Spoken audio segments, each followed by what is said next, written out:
I've in the D.C. area, editorial positions at NPR. He said he found 87 registered Democrats, 0 Republicans. Is that accurate? We do not track the numbers or the voter registration, but I find that concerning. Award-winning journalist who worked 25 years at NPR, Mr. Berliner, was he lying when he wrote that?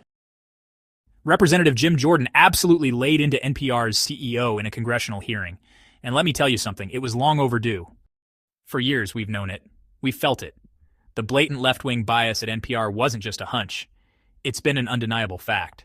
Thank you, Madam Chair. Ms. Maher, who is Uri Berliner? Mr. Berliner is a former senior editor.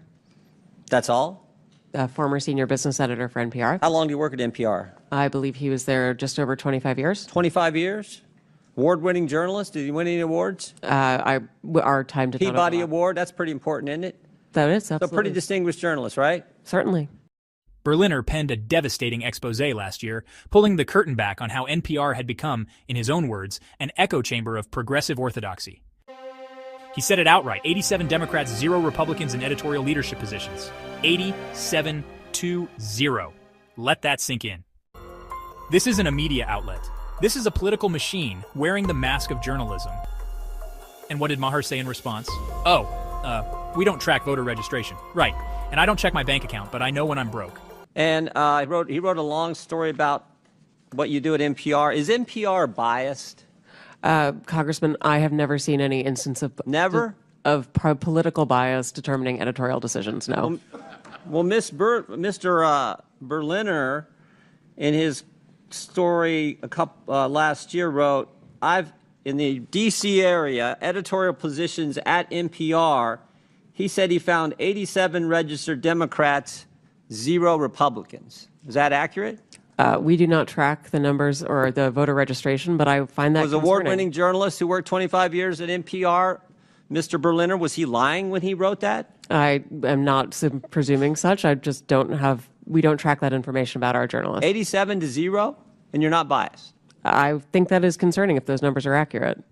It's concerning. I mean, it wasn't 44-43. It wasn't 60-27. It wasn't 70-17. It wasn't even 80-7. It was 87 Democrats, 0 Republicans, and you say NPR is not biased. How about the big stories over the last few years? According to Mr. Berliner, again, he wrote on the Trump-Russia story, he wrote, at NPR, we hitched our wagon to Trump's most visible antagonist, Representative Adam Schiff. He said they interviewed him 25 times. Is that accurate? I was not there at the time, but those numbers sound accurate. Yes. Those sound accurate. But then he said when the Mueller report came out and Robert Mueller said he found no evidence of collusion, he said Russiagate faded from our programming. Is that accurate? Again, I was not there at the time. I couldn't say. You couldn't say? I was not at NPR at the time. You didn't prepare for that? You knew we were going to ask you about this guy, didn't you? It's come up like 6,000 times already in the hearing. I just couldn't say whether it faded from our coverage, sir. How about this story? October 2020, the New York Post had the Hunter Biden laptop story, and one of those editors, I guess one of those 87 Democrat editors, said this: we don't want to waste our time on stories that are not really stories. We don't want to waste the listeners' and readers' times on stories that are just pure distractions. Was that a pure distraction story? Our current editorial leadership believes that that was a mistake, as do I. Yeah, the whole country knows that was a mistake. Definitely impacted the election, or I think it certainly impacted the election. How about the COVID origin story? That's a pretty big story too, right? Mr. Berliner said, we became fervent members of the team natural origin, even declaring that the lab leak was debunked by scientists. Turns out, though, the lab leak is what most people think actually caused the COVID virus. Sorry, is there a question there? There is. You guys were 0 for 3 on the three of the biggest stories in the last 5 years. You guys were 0 for 3, and yet you maintain that NPR is not biased? Congressman, I do not believe we are politically biased. No, we are a nonpartisan organization. This video isn't just a takedown of a taxpayer-funded propaganda outlet. No. This is a wake-up call to every American who's ever been forced to pay for this ideological garbage with their hard-earned money. Let's cut through the spin, the excuses, and the bureaucratic doublespeak. NPR is not a public good. It's not a neutral platform. It's not even nonpartisan, as Maher laughably claimed. It silenced the truth about Hunter Biden. It pushed a false narrative about Russia. It smeared conservatives as conspiracy theorists over COVID origins. And now, when confronted with cold, hard facts, it gaslights us. Worse, they use our tax dollars to do it. And what happens when someone inside, someone with like 2.5 decades of service, speaks out? They're gone. Not fired, maybe, but shown the door, pushed out. That's how the left works. Obey or disappear. Nonpartisan organization. What's happening to your listeners over the last 5 years? Went up, down, or stayed the same? It has gone up and down and is now going back up. Well, I thought 5 years ago it was at 60 million. And you said in your opening statement, I think 43 million. That's correct. So 43 million now, and it was at 60 million 5 years ago. I can do some math. That looks like it went down. And is now going back up. It's now going back up? Yes, it is. How much has it went back up? It's gone up a couple of millions over the past years. So you went from 60 million to 41 million. Now you're back up to 43 million. In a year's time, I'm very proud of that growth, sir. Okay, you're proud of that growth. Okay. But over 5 years, it's went down 18 million. That is correct, sir. Okay. Jim Jordan nails it here. NPR receives $11 million in direct taxpayer subsidies from the Corporation for Public Broadcasting. And another $100 million goes to local stations, which buy content from NPR. That's right, public money goes to local stations, which then flow it right back to NPR. It's a money laundering loop for progressive media. And when Jordan points out that money is fungible, Maher just shrugs. Should taxpayers subsidize NPR?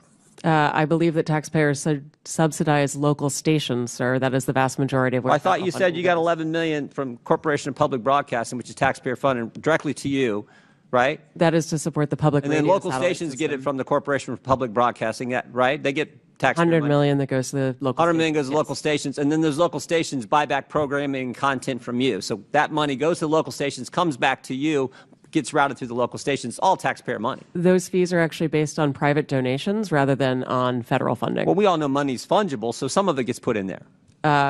Certainly, we could agree that money is fungible. What? More money for less listeners. You fired the guy who pointed all this out, who said that you were so biased to the left that you lost listeners, which is exactly happening, and you're here maintaining that, you need to continue to get taxpayer money. I did not fire Mr. Berliner, sir. Okay, the guy that left after all that. Understand. Are you fundraising off this hearing? Boom. Turns out NPR had sent out a message before the hearing, complete with a shiny little Donate Now button at the bottom. So they're using their time on the hot seat to rally their base and honestly rake in cash. Fundraising off the very criticism that they're supposed to be answering for. Understand. Are you fundraising off today's hearing? Sir, I believe that there was a message that went out earlier today letting people know we were coming in. Yes. Yeah, and at the bottom of the message it said, Donate Now, right? I don't recall the exact language. I can show it to you. Right there it is, Donate Now. I mean, I'm not against fundraising. We all do it. I mean, I get it.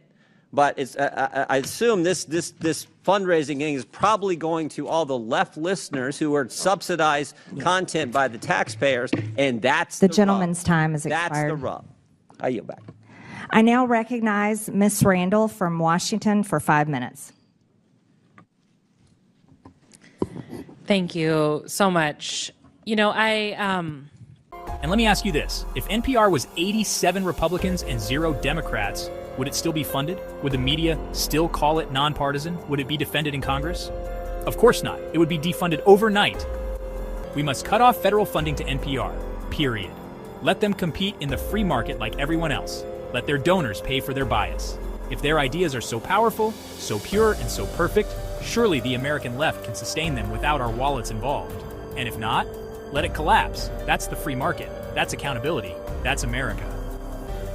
Congressman Jim Jordan gave us a masterclass in oversight. He exposed the rot, the bias, and the contempt that elite media outlets have for the very people who pay their bills. It's time to act. Until we stop financing our own ideological destruction, nothing will change. And to the folks still clinging to the illusion that NPR is fair, balanced, and trustworthy, wake up! The mask is off. Thanks for watching. If you believe in a free press, not a funded press, make sure to hit that like button, subscribe, and share this with your friends.